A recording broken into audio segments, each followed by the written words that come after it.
And we're back. And we're back. Yeah. Urban politics.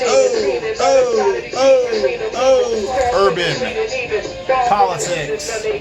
It's that 2020 vibe, baby. It's that 2020 feel. I know y'all feeling me. Look. Check it out. Talk about all types of stuff today. Give me a little bit more of your time. We'll get into it like a car and drive. I want to thank everybody out there for subscribing to the page, all that good stuff.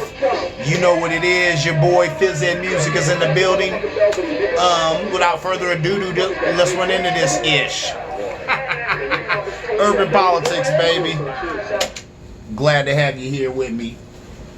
We're going to talk about all types of stuff today. There might be some noise in the background. Like I said, it is Christmas Eve. There's a whole lot of partying going on, and I wouldn't have it any other way. I tell a lot of people all the time, my favorite holiday is Christmas. And why is that? It's not because of the gifts.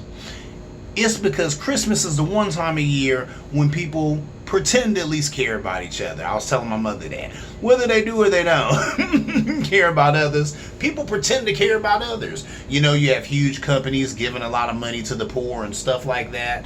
I remember back in the day, I used to take kids that I work with out to volunteer at homeless shelters. And the homeless people there would tell me that Christmas, they said that's the one time a year that we're not invisible.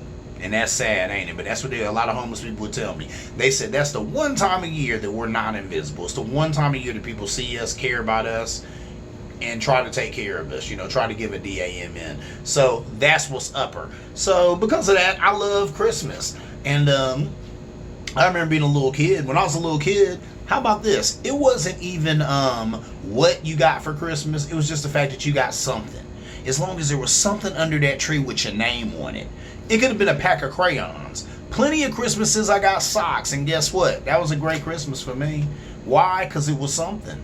And just the feeling of Christmas was always fulfilling for me. So that's just me. And I do understand that a lot of people have a hard time with Christmas. Back in the days, an ex-girlfriend of mine, her parents had died around Christmas. That's sad. And every Christmas was very hard for her.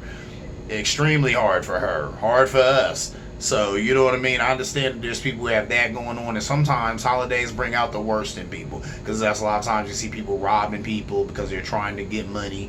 Or get that perfect gift for mom or dad or grandma or whatever. So, that is what it is. But with that said, I still want to wish everybody season greetings. Happy holidays. Merry Christmas. Merry Xmas. All of that good stuff. Happy Hanukkah, Happy Kwanzaa, Happy Kwanzaa, all of that. You know what I'm saying? From Urban Politics. All right, that's enough of that. Let's get to the news, baby. Check me out. First of all, we're going to talk about COVID. Dr. Fauci, and I think I may have even said this on the show, he talked about how people need to know that this vaccine was created by a black woman. That black woman's name is Kizmika Corbett. Also known as Kizzy in the office, I guess he said they call her Kizzy. And then I asked myself, does that make me want to take the vaccine? I guess this lady, Kizmika Corbett, and another sister actually, and of course a team of scientists, but they were the two scientists heading the team, developed the vaccine. That's cool. That's real cool. But does that make me want to take the vaccine? No. I'm not going to lie about that. I'm sorry. I'm just skeptical of a lot of things. And guess what? I'm not sick. I've been doing fine. You know, glory be to God, where I work has not closed.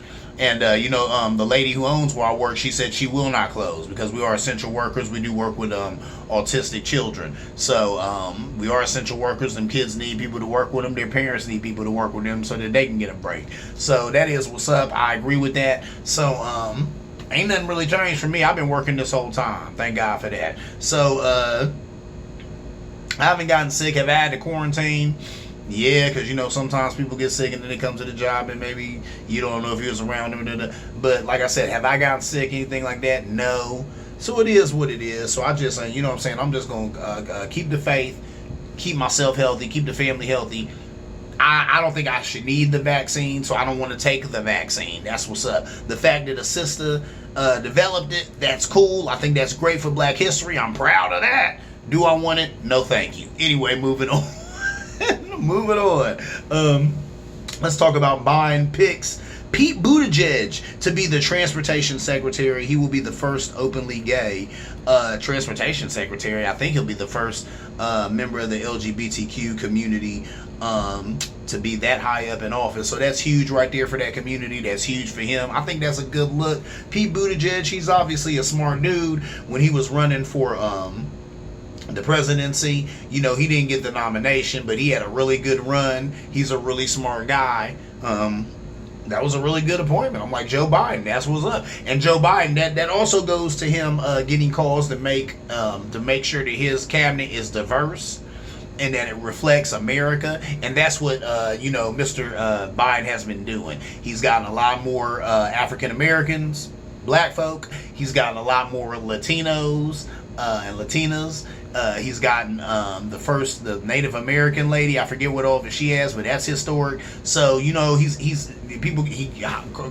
reached out to Susan Rice, said he gonna get her on the team. So I like that.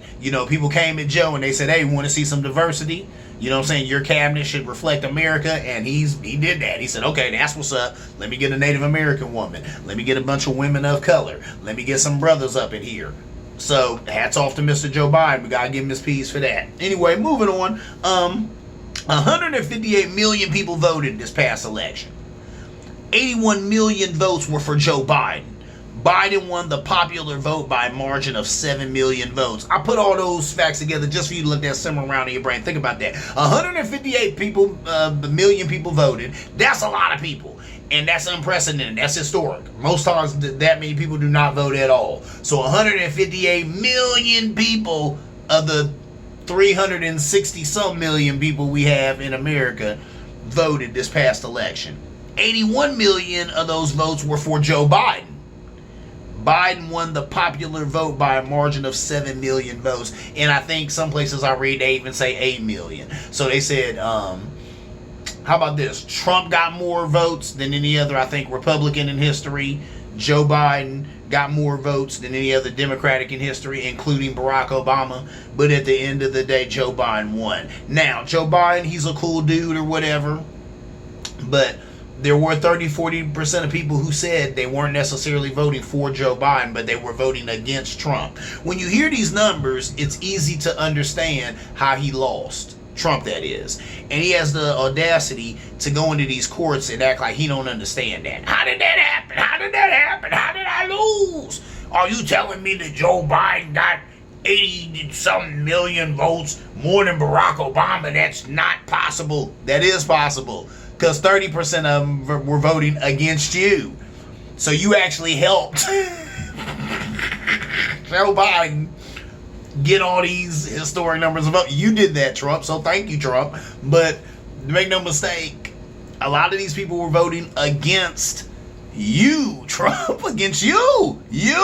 And that's what's sad. He don't get that. He in court right now, wasting good taxpayer money, wasting good donated money, because he's got some fools who donated him some good money.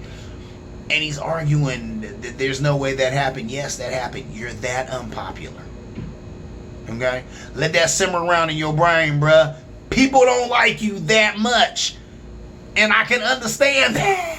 I think most people watching this show can get that. They understand that. That you are unpopular. You're indeed so unpopular that you lost in a landslide. And I like the fact that, let me just go ahead and add that in there. I like the fact that liberals, we were listening. Y'all was listening. Vote in numbers too big to rig, and that's what happened. We voted in numbers too big to rig, and Biden won, you dig? Anyway, moving on. I want to talk about something that's interesting. How the evangelical church adulterized Trump. And I guess I was watching this on TikTok. There's some guys on TikTok talking about this. and some other places, and they were talking about how actually, I think it was Joe Scarborough who was talking about how Trump is the antithesis. This is what he said: the antithesis of the Beatitudes, which means the direct opposite of the Beatitudes. And I agree, and that's what I said. He is the opposite of all that God stands for. You know what I'm saying? Do unto others as they would do unto you. Trump never does unto others as they've done unto him. That never happens. That never happens. There are people who are loyal to him to a fault, and what does he do? The minute that they have to change or critique him a little bit, he poops all over him. So no, man, it's ridiculous that they would hold this guy up, like he's some great person or whatever, but he does not represent anything of what God ever represented, and I always wondered about that too. Really, I guess that kind of goes for the whole GOP and the whole Republican Party. They always build themselves as the God Party. Really? They always build themselves as the party of family values. I can't tell. Most of you Republicans have estranged relationships with your children because you got a couple of different marriages. Or a lot of y'all are closeted homosexuals, and you come out and you rail against homosexuality. Then it comes out later on that you were filling on some guy's leg in a stall, or that you've been harassing some staffer who's a male in your cabinet for years. It never fails. You know what I'm saying? This is what y'all on. Y'all always been on that. I guess y'all always be on that. But it's interesting, the hypocrisy a lot of times that just weaves, in and out of the Republican Party. So that is what it is. They say some of these evangelicals, they say that God ordained Trump, and any move against him is demonic. What? Really? Are you serious? Yes, that's what they say. Any move against him is demonic. How convenient, I guess. You know what I mean? I guess when you're an evangelical Christian, it's easy for you to sit there and say, hey, if I don't agree with it, it must be demonic. If I think it's wrong, then it's against God. If it's against God, it must be demonic. But no, you know what I'm saying? To be against Trump is to be against things that are idiotic or nonsensical or not of reality. So, whatever. The GOP has learned that there is money in pushing unwinnable causes. There is. This guy has been pushing overturning the election. He's been pushing voter fraud, all this garbage. No one is going nowhere. I'm sure some of these lawyers that he's hired, even though they're idiots, some of these guys are ambulance chasers, and even worse than that, because that's all he could get to, represent him in these fraudulent cases and trials. I'm sure even some of them had to let him know, like, look, this is going nowhere. And as we've seen, in the headlines, a lot of them have had to say, hey, look, this is going nowhere, and we're not arguing fraud because there has been no fraud. We know from the Department of Justice that this was the safest election on record, which is amazing. Think about that. We had the safest, not just a safe election, we had the safest election in history this past election. I said to some people, that's interesting, isn't it? I wonder why that was. And some people were like, because of Trump. Because there were some people who were just so dedicated to getting that man out of there that they said, we're going to make sure that there ain't no hokey business this election. We're going to make sure of all elections, this election is going to be on the level because that guy got to go. So, and there it is. That's why I've always said, love him or hate him, and Lord knows I hate him, Donald Trump. You know what he did? He made people pay attention to politics. He made people pay attention to who's running this country because leadership has consequences.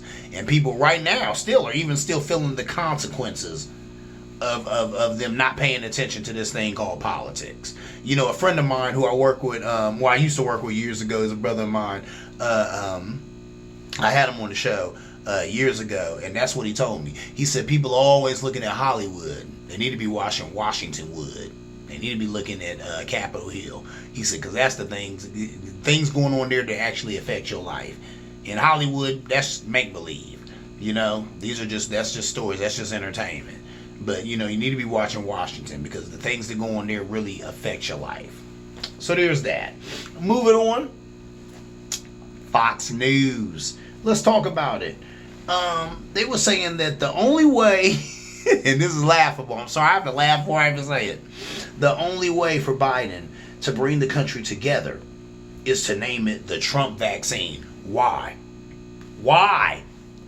Why would Trump get any credit for this vaccine? He's the guy who turned a blind eye to this whole pandemic, epidemic, all that. He's the guy who told Bob Woodward on record that I downplayed it, that I continue to downplay it because I don't want to cause a panic or mass hysteria.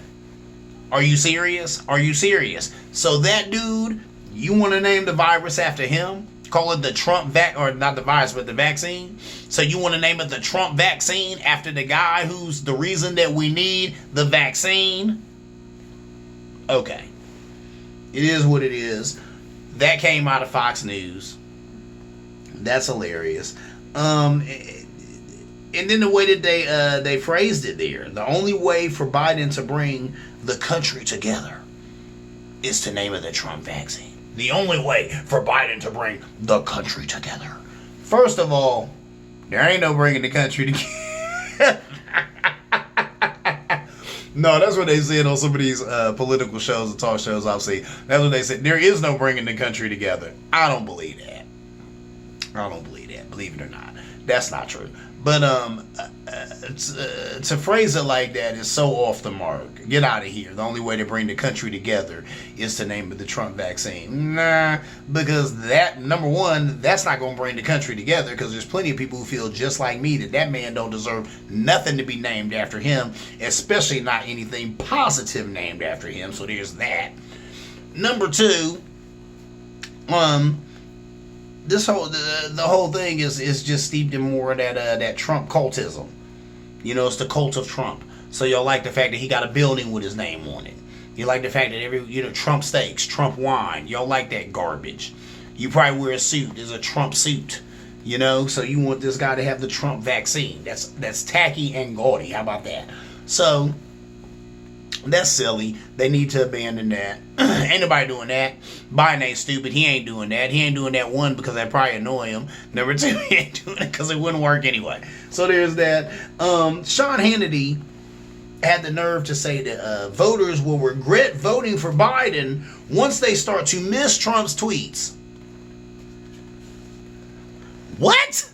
Yeah, I look off at Barack in my parole. Bro, are you serious? Once they start to miss Trump's tweets? Who is going to miss Trump's tweets? Who is going to miss Trump's tweets? Republicans aren't even going to miss Trump's tweets. People can't wait for his tweets to mean nothing because he'll still be tweeting.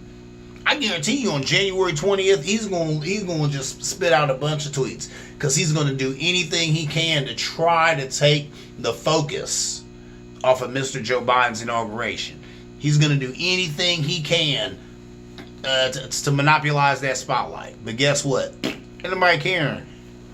The page will be turned. The page will be turning as we speak. You know what I'm saying? The page is turning as we speak. So, point being, that guy be out of there. TI is what a TI is. He's going to have to let it go. You know, he's not going to want to. And like I said, he's going to try to hog that spotlight.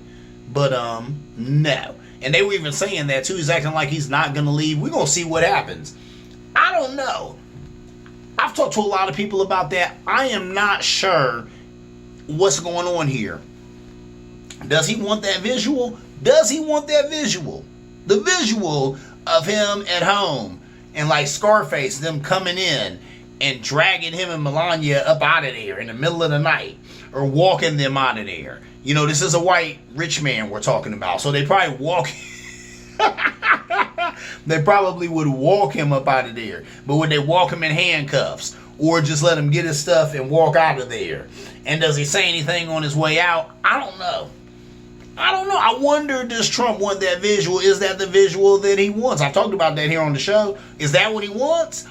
For his following to see him getting, dragged out of the White House and say that they kicked me out and I was the rightful winner and they kicked me out of the White House and blah, blah, blah, blah, blah. Is that what's going on? I don't know. I truly am. I'm lost on that. I have absolutely no idea if that's what's going on. But we're going to see. And time is drawing nigh. I think right about now we got about 30 or so days of him still up in there. Like I said, this is Christmas Eve when I'm coming to you. You'll be watching this Christmas Day. We still got about 29, 28 days of him still up in there. So we'll see what happens. Time is drawing nigh. I don't know. I did hear that he's about to go to Mar-a-Lago. I think he might be going to Mar-a-Lago tonight. We're going to talk some more about what his plans are as far as what he's doing, even right now as I speak. But I think he's going to Mar-a-Lago tonight. You know what I'm saying? If he hasn't already went there or whatever. And they said he's going to spend Christmas there. And a lot of times he just stays there up until New Year's. The inauguration is January 20th. We're going to see. Watch this space. Rachel Maddow, I'm robbing you, play girl. Watch this space. We'll see. Anyway, moving on. I want to move on to some stuff. What I want to move on to.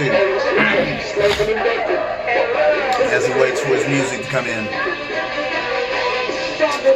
I want to talk about pop culture, baby. Oh, right in the middle of us talking about politics. Let's talk about pop culture. I want to bring it up. So let's bring it up. First of all, I want to talk about your boy, Lil Wayne. Not invited to the Grammys. And he caught feelings about it. Tear. He was upset, sad about it. Who cares? Number one, I'm like, why would you be Lil Wayne? Why would they invite you to the Grammys, bro? You don't have anything out that's hot right now. You did drop that No Ceilings 3. And I actually like it. I'm not gonna front. I dig it. I liked a lot of it. The song that you got with Big Sean, off the chain. Y'all ripped. But, come on, man. This the Grammys we're talking about. And in the white world, you ain't making no moves, bruh. When's the last time you had a song on the radio? When's the last time you did a collaboration with Christina Aguilera or somebody else who white folk be looking for? Listen, man. Come on, Wayne. You know what's good with this. First of all, I'm sick of you dudes anyway. I talk about it all the time on my show. Why are y'all salty about the Grammys not giving y'all no peace? F the Grammys! That's one thing that I really admire about Drake. He always says that. What he say? I just gave out Grammys on my Instagram. He always says F the Grammys. I could care less about the Grammy. I'm over here making this bread. I got fans coming to my show. What do I care about a Grammy? I wish Wayne would be the same way. And that's my point, Wayne. It's like being a writer or anything else. You're only as good as your last book. You're only as good as your last song. What was your last hit? As far as a hit that they respect and they're looking for. Something that was on the radio. That was mainstream. That was pop worthy. When was it? I can tell you, I got a life. I'm not necessarily keeping up on stuff like that. But my point is, I don't think it came out this year, bruh. So of course they're not inviting you to the Grammys. Get a life. Then you gonna sit here and say, talking about, well, number one, you posed in that dress, in that kilt with Donald Trump. That right there was super lame. And you lost a whole bunch of love with that. A whole bunch of love. I talked to some of these 20-somethings. They wasn't feeling that. They wasn't feeling it. The cat that I work with, he's about 25, 26. He told me, he said, Lil Wayne's done. He's done with me. He's canceled. I'm through with that guy. After he took a picture with Trump, and he didn't even care about the dress. The kilt that you were wearing. I guess only an old dude like me. And I ain't even tripping off of that. If you wanted to wear a dress, that's your prerogative. I ain't tripping off that. But the fact that you was posing, that's what I took about. That's what I'm salty about. You posing with Trump. You could have been wearing a thong and some crotchless panties. And I would have been cool with that. If you wasn't posing with Trump. You was posing with Trump. That's my problem with the whole thing. So there's that. And here's a quote from one. He gonna say, am I not worthy as an artist? Am I not worthy? Am I not worthy? No! Get out of here, Wayne. Get out of here, man. You act like you have... look, you had a lot of hits. You've had a lot of hits. You've had a lot of hits. And then I heard that there's supposed to be a versus between Drake and Wayne. That'll be a good versus. Because now Wayne has had a longer career than Drake. But Drake has the same amount of hits to go at Wayne with. So that's huge right there. That'll be something big. That'll be a good versus. But let it go, Wayne. You are not necessarily a legendary classical artist. These days, you look like a weirdo. You got all those tattoos on your face and all that other stuff going on. Cut the games and grow up. Why do you care about the Grammys calling you? You got a string of hits. You got a ton of cash. You sleep on a bed of cash. You got that raw BBW French model. I've seen her. She's hot. That you got. Who you married to? Why do you care about the Grammys? Grow up. So I wish some of my black artists would really grow up, grow a backbone, grow a pair, and say F the Grammys and move on from that. So there's that. Moving on, let's talk about Snoop Dogg. My dude. Now listen, Snoop is a legend. But he gonna sit there and talk about WAP. Y'all remember that song? Cardi B, Megan Thee Stallion talking about their okay. He gonna say he probably would have been on board with the movement in his 20s, but now that he's in his 50s, he worries about the impact on young girls. Hold up, bruh. Hold up. Almost anybody but Snoop could make this critique. Snoop, you do not get to do this. That was ridiculous. Really, bruh? First of all, Snoop, you're in your 50s. Cardi B and Megan Thee Stallion, they learned this from you. They were there when you talked about all this nasty, sexually explicit stuff that you did to girls and women. They were there when you told them that, ain't but licked on the and sucked the, all of that. They were there for that. Then we all gone. Y'all can fill in the blanks. Those of you who are Dog Pound fans know exactly the songs I'm talking about. And guess what? Some of my favorite songs too. I'm not hating. I love that stuff. But my point is, Snoop, you don't get to turn 50 years old and then say, yeah, these chicks are going too far. Are you serious? They're doing the same music you did. It's just 2020 and they're doing it in a 2020 way. 2020, women have said, hey, guess what? Men been doing this for years, now we're about to do it. Men been talking about this for years, now we want to talk about it. Men been showing their parts for years, now we want to show our parts. Men been running around here having sex with anything on two legs that they've been wanting to have sex with, now we want to do it. That's where we're at with these ladies. So men, you need to go ahead and suck it up and let that go. TI is what TI is. Sisters are doing it for themselves. They have been for a while now. Grow up. And it blows me away. I'm like, Snoop, you of all people, you don't get to critique these young ladies because, like I said, they grew up. They learned it from watching you, like that commercial where the kid smoking marijuana. And he tells his mom, I learned it from watching you, Snoop. They learned it from watching you. You're 50. These girls are kids. They grew up watching you.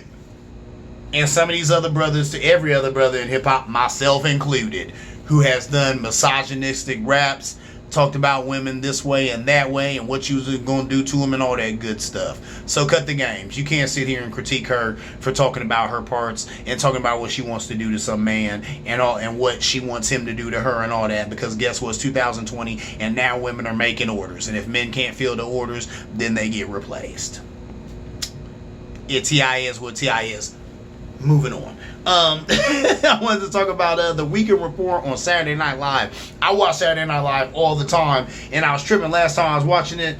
What is the guy's name? Colin Jost or something like that. He was saying that he opens up by saying, he said, this is the last report that we'll be doing where Donald Trump is president. He said something like, barring a reverse Christmas miracle. This will be the last report that we'll do where Donald Trump is president. I thought that was hilarious. Super funny. And then I really sat there and thought about it. Have you ever in your life, you think about this too, have you ever in your life been watching a Saturday Night Live news report, And they prefaced it with, this will be the last time that we do this report and such is president. Saturday Night Live has been on longer than I've been alive. And I am 44 years old. I'll be 45 this next birthday. So Saturday Night Live has been on a really, really long time. A real long time. And I can't remember ever in the history before I was born, because I've seen a lot of those old Saturday Night Lives, or in the present history of after I was born, ever seeing the news person or the news report on Saturday Night Live preface it with that such and such will no longer be president. And that's what lets you know how bad Trump is. So I can't so I can't understand why he doesn't get the fact that he lost the way he did. You are extremely unpopular. Somebody tell this guy. Boy, I'll tell you, that bubble is thick, ain't it? I guess that bubble that you live in Washington when you're on Capitol Hill is real thick. Because how this guy don't understand that? How he don't get that he's that unpopular? But you are. Anyway, moving on. That's interesting. Well, hold on, a little bit more on that.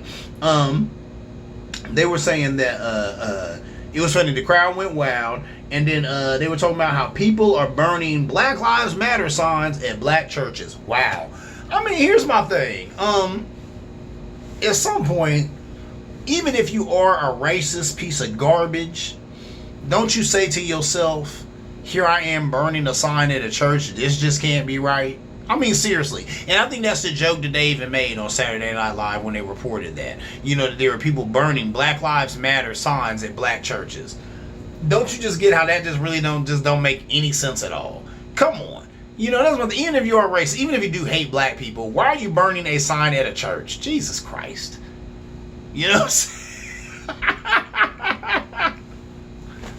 Obviously, they don't get that or see that way. So, that is what it is. Moving into the last topic of the show, I wanted to talk about the stimulus.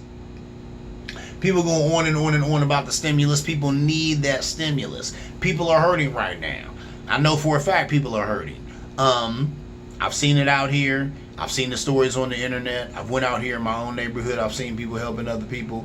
It's all bad. It blows me away how we literally have a Congress who just doesn't care.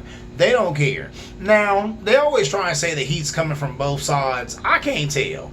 I really can't tell, and I'm about to report it right now and give you some hardcore facts. Some of this stuff I actually found out right before I did the show. I mean, seconds before I turned on the camera and came to you, I learned some of these facts. So some of these facts are going to be facts that you're probably hearing right now as you're watching the news in your life or whatever. But it just blows me away, man, how these men and women who are in our United States Congress, they make all this money.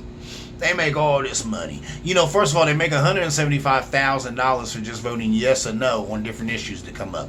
That right there is more money than most Americans will ever make in their lifetime. $175,000 a year. So there's that. But then the fact that, what they say, 60 or 60+% of them are millionaires. So they got several millions of dollars. So these people are extremely comfortable, and it blows me away how they're okay knowing that people who put them in that position, some of them are living in a box right now. Some of them will not eat tonight. Some of them won't eat tomorrow. Some of them are sleeping somewhere tonight that's not warm. It's going to be cold and uncomfortable. And that's sad.